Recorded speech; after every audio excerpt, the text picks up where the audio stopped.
Rahul Gandhi America में press से मुखातिब होते हैं। जी हां, दुनिया की सबसे ज्यादा आजाद प्रेस से राहुल गांधी यहां पर मिल रहे हैं। मगर यह बहुत ही अजीबोगरीब बात है कि 9 साल गुजर चुके हैं, हमारे प्रधानमंत्री नरेंद्र मोदी ने एक भी प्रेस कॉन्फ्रेंस को संबोधित नहीं किया। मगर इस प्रेस कॉन्फ्रेंस में राहुल गांधी कहते हैं कि मरना तो हर किसी को है और मैं मरने से डरता नहीं। राहुल गांधी ये बात इसलिए नहीं कह रहे हैं क्योंकि उनके परिवार का एक इतिहास है शहादत का। उनके पिता, जिन्हें एलटीटीई के आतंकवादियों ने मौत के घाट उतारा था, उनकी दादी, जिन्हें खालिस्तानी आतंकवादियों ने मौत के घाट उतारा था, और उनके अपने चाचा जो एक दुर्घटना में मारे गए थे। मुद्दा यह नहीं है कि उनके परिवार का एक शहादत का इतिहास है, नहीं।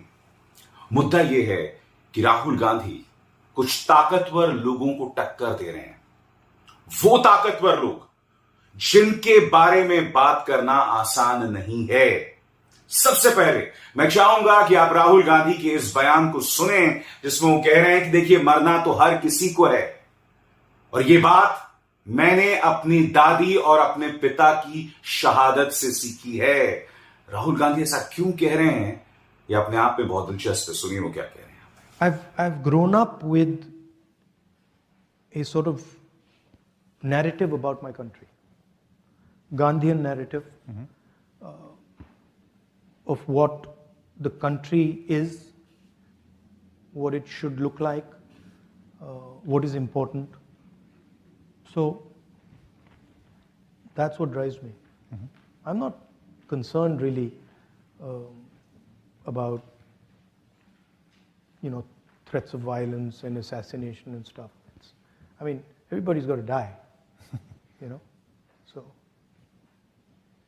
I mean, that's what I learned from my grandmother and my father.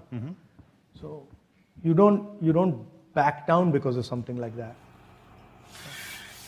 एक बात आज मैं स्पष्ट कर देना चाहता हूं दोस्तों, गांधी परिवार का एक लंबा चौड़ा इतिहास रहा है और आज मैं एक बहुत बड़ा दावा करने वाला हूं।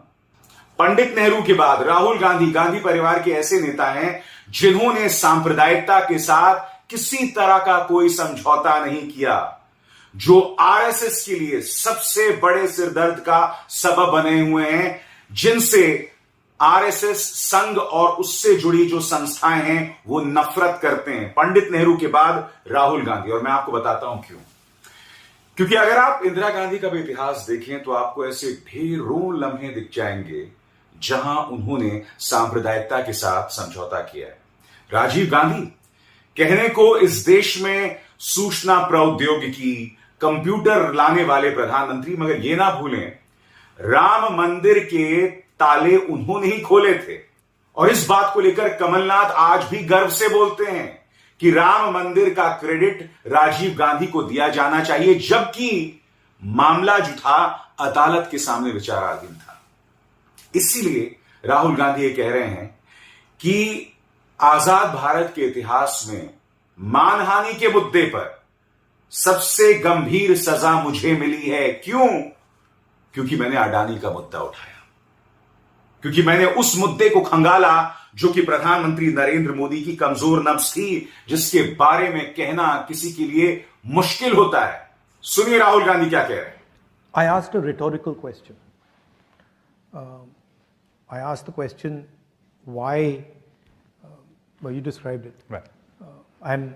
I'm fighting a court case, so I have to be careful. But I asked a rhetorical question, and I'm the first person in India to be given the highest punishment for a defamation case. It's the first case. I'm the first person in Indian history since 1947. Right? Nobody has been given the maximum sentence on defamation, and that too on the first offense. Right? So that should explain what's going on to you. And my disqualification happens quite interestingly after I make a speech about Mr. Adani in Parliament. So you can do the math. Let's see. But my disqualification is not really, it's okay, it's not the most important thing. The most important thing is the thousands and thousands of other voices, civil society, government, bureaucracy, who are being frightened into submission. That's much more important to me than my disqualification. बात यहां नहीं रुकती। राहुल गांधी वो हैं दोस्तों जो चीन के आक्रमणकारी तेवरों के बारे में आज से बहुत पहले कह रहे हैं। यानी कि चीन ने जब भारतीय जमीन पर कब्जा नहीं किया था, जब उनके साथ संघर्ष में हमारे 20 जवान शहीद नहीं हुए थे, उससे पहले से ही चीन के बारे में राहुल गांधी कह रहे हैं।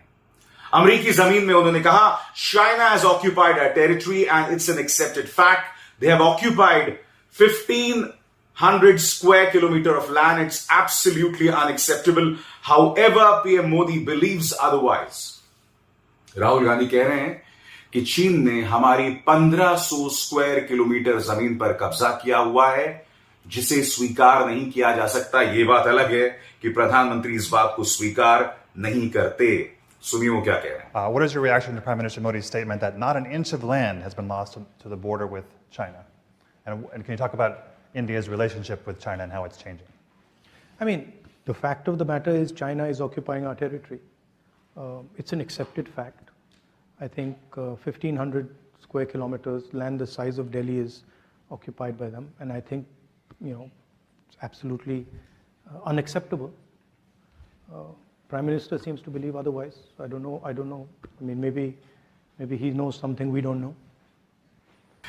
राहुल गांधी ने एक बार फिर बताया कि आखिर उन्होंने भारत जोड़ो यात्रा क्यों शुरू की। बकौल राहुल गांधी उन्होंने कहा था कि देश में संस्थाओं पर, प्रेस पर पूरी तरह से कब्जा हो गया है। उन्होंने आगे यह भी कहा कि कन्याकुमारी से लेकर कश्मीर तक उन्होंने कई लोगों से बात की, और जब वो लोगों से बात कर रहे थे तो उन्होंने इस बात को महसूस किया कि लोग बढ़ती महंगाई, बेरोजगारी को लेकर चिंतित हैं। वो ये समझ रहे थे कि देश के सामने यही असल मुद्दे हैं, मगर इन्हीं मुद्दों को बार बार मोदी सरकार भटकाती है। राहुल क्या कह रहे हैं? There is a definite capture of the institutions of the country. There is a definite capture of the press in the country. I am not convinced that I don't believe everything I hear. I walked across India, walked from Kanyakumari to Kashmir, and talked directly to millions of Indian people, and they didn't seem very happy to me. And they were very clear that there were serious issues with regards to unemployment. There was massive price rise. So there was an angst in the people. Now, and look at the Karnataka election and wait and watch the next 3 or 4 state elections. That I think is a better indicator of what's going to happen. आपको इस बात को समझना पड़ेगा कि आखिर Bharatiya Janata party क्यों कहती है कि राहुल गांधी विदेशी जमीन पर जाकर देश को बदनाम करती है, क्योंकि हर बार राहुल गांधी भारतीय जनता पार्टी की कमजोर नब्ज पर वार करते हैं। मैंने कार्यक्रम की शुरुआत में क्या कहा आपसे, पंडित नेहरू के बाद राहुल गांधी, गांधी परिवार के ऐसे पहले सदस्य हैं जिन्होंने सांप्रदायिकता के साथ कोई समझौता नहीं किया, नफरती राजनीति के साथ कोई समझौता नहीं किया। बकौल राहुल गांधी, उनका यह कहना है कि भारतीय जनता पार्टी समाज के अंदर नफरत पैदा करती है, वो समाज के अंदर ध्रुवीकरण पैदा करती है, बंटवारा पैदा करती है। राहुल ये भी कहते हैं कि वो लोग सबको साथ लेकर नहीं चलते, सबको गले नहीं लगाते। राहुल गांधी ये भी कहते हैं कि वो देश का बंटवारा कर रहे हैं, देश को बर्बाद कर रहे हैं। बहुत सख्त शब्दावली का इस्तेमाल, और मैं दावे के साथ कहता हूं कि अनुराग ठाकुर आएंगे, किरण रिजिजू आएंगे, स्मृति ईरानी आएंगे और एक बार फिर कहेंगे कि वो देश को बदनाम कर रहे हैं। हालांकि इंतजार कीजिएगा दोस्तों, कुछ देर बाद मैं आपको बतलाने वाला हूं कि भारतीय जनता पार्टी के एक नेता, एक स्वर्गीय नेता, किस तरह से अनुराग ठाकुर, स्मृति ईरानी, किरण रिजिजू को आईना दिखा रहे हैं। वो कौन से नेता हैं, कुछ देर बाद। मगर सुनिए राहुल गांधी ने क्या कहा। You have said that Modi's BJP engages in the politics of hatred and violence. Can you explain what you mean by this? I mean, it's explained in the sentence, right?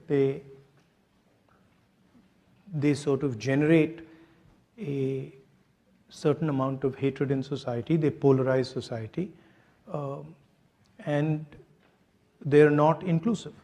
They don't embrace everybody, and they divide society.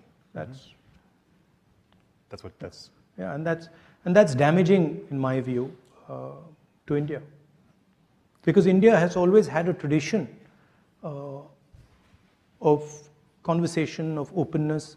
All our great leaders, spiritual, political, Mahatma Gandhi, Buddha, all of them promoted harmony, promoted peace, promoted conversation. So it's in our culture, it's in our history to sort of bring people together and have these dialogues.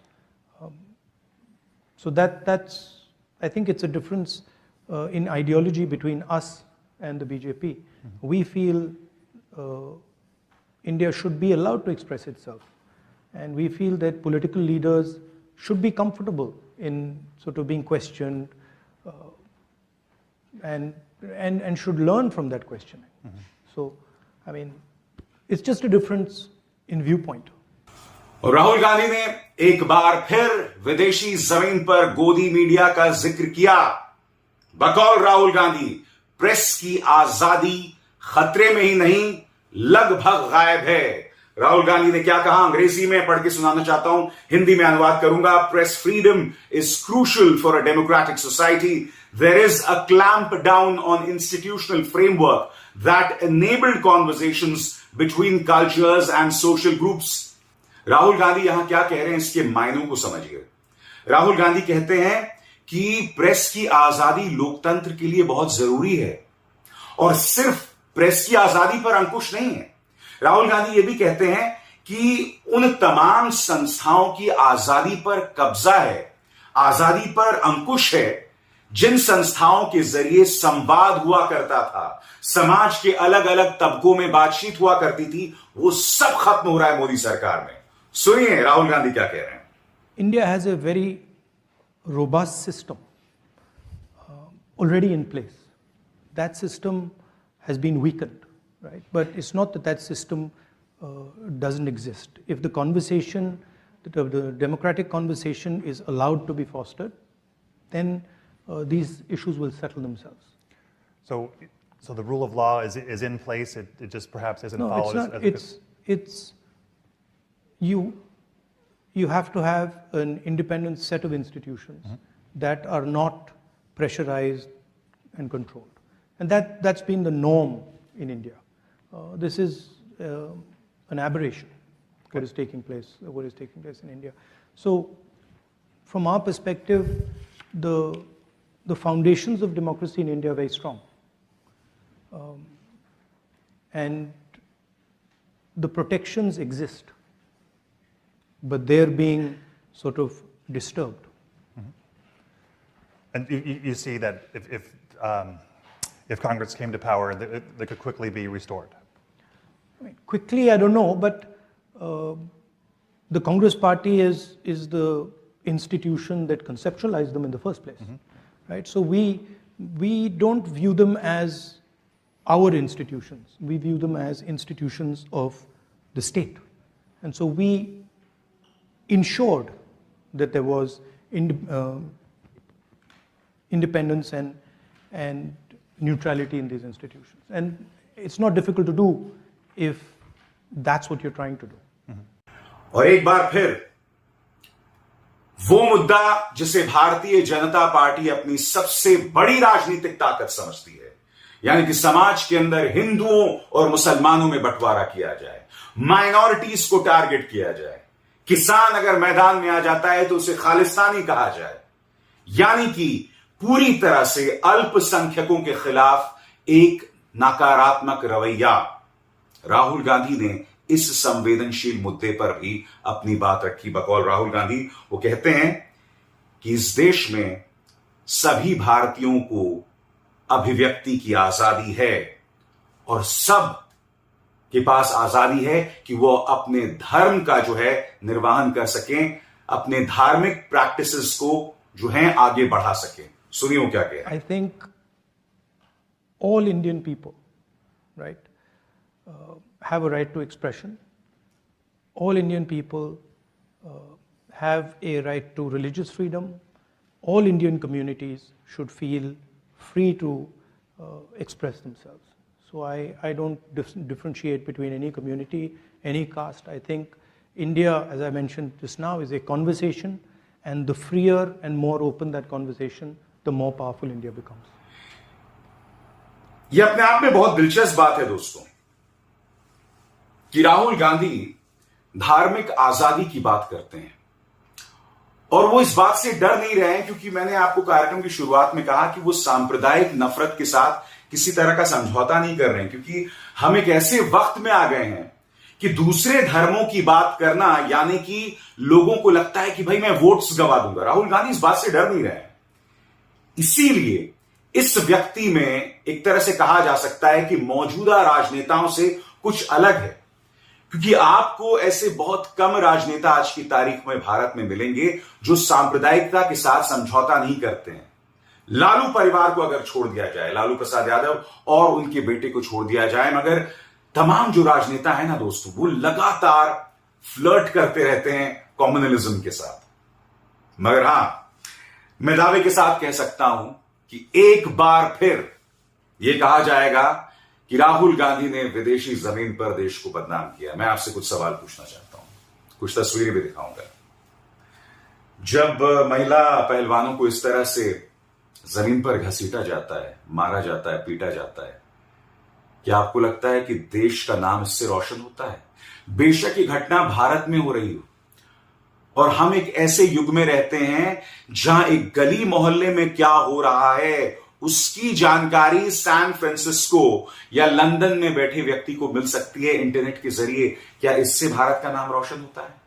Shaheen Bagh में शांतिपूर्ण आंदोलन चल रहा होता है, मगर फिर ये दो लोग गोलीबारी करते हैं। क्या इससे भारत का नाम रोशन होता है? और ये दो लोगों ने क्यों गोलीबारी की थी? क्योंकि सूचना और प्रसारण मंत्री जो बार बार चिल्ला के बोलते हैं कि राहुल गांधी देश का नाम बदनाम कर रहे हैं, मैं आपसे एक सवाल पूछना चाहता हूं, जब वो बयान देते हैं देश के गद्दारों को गोली मारो जैसे, तो क्या उससे देश का नाम रोशन होता है? ये सवाल है।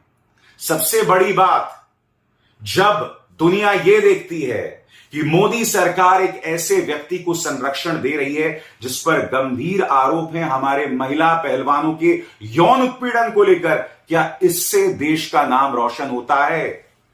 जब चुनावी मंच पर मुख्यमंत्री आदित्यनाथ, देश के गृह मंत्री अमित शाह और खुद प्रधानमंत्री नरेंद्र मोदी सांप्रदायिक बातें करते हैं, समाज को बंटवारे की बातें करते हैं, क्या उससे देश का नाम रोशन होता है? बेशक वो यहां हो रहा हो। सबसे बड़ी बात, जब गोदी मीडिया समाज के अंदर जहर बोता है, प्राइम टाइम में रोज नफरत फैलाता है, और जब गोदी मीडिया की ये क्लिप्स बाहर जाती हैं, क्या इससे देश का नाम रोशन होता है? इन तमाम सवालात के जवाब देने होंगे। इन तमाम सवालात के जवाब से सिर्फ इसलिए नहीं बचा जा सकता क्योंकि भारतीय जनता पार्टी को लगता है कि भाई हिंदू मुस्लिम में बंटवारा करने से, जहरीली सियासत से उन्हें वोट्स मिलेंगे। अगर उन्हें वोट्स मिल रहे हैं ना, तो ये सब समाज के मुंह पर एक करारा तमाचा है। इसलिए आज की तारीख में राहुल गांधी अगर विदेशी जमीन पर जाकर अपनी बात रख रहे हैं, तो ये भारत का अपमान नहीं है, क्योंकि मोदी भारत नहीं है। और मैं याद दिलाना चाहूंगा, स्वर्गीय अरुण जेटली ने क्या कहा था। अरुण जेटली ने कहा था कि सिर्फ इसलिए कि किसी मुद्दे की चर्चा संसद में हो रही हो या भारत में हो रही है, हमें यह नहीं सोचना चाहिए कि दुनिया उसे नहीं देख रही है। यह बात जो अरुण जेटली कह रहे हैं अब नहीं है जीवित, ये एक करारा तमाचा है भारतीय जनता पार्टी के लिए। सुनिए उन्होंने क्या कहा। आज कोई विषय ऐसा नहीं है जिसकी केवल चर्चा भारत की सीमाओं तक सीमित रह जाए। आज सैटेलाइट का युग है, इंटरनेट का युग है।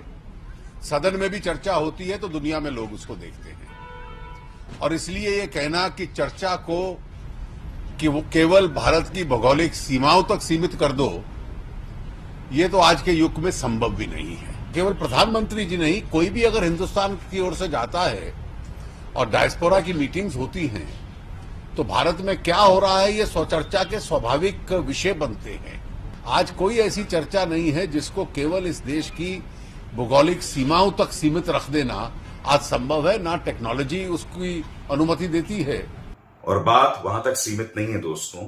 साल है 2015 अप्रैल, राज्यसभा में अरुण जेटली ने यह कहा था कि जब आपातकाल चल रहा था तो हम में से कई लोग विदेशी जमीन पर जाकर देश के अंदर जो मानवाधिकार हनन हो रहा था उस पर बोलते थे। इससे देश की बदनामी नहीं होती थी।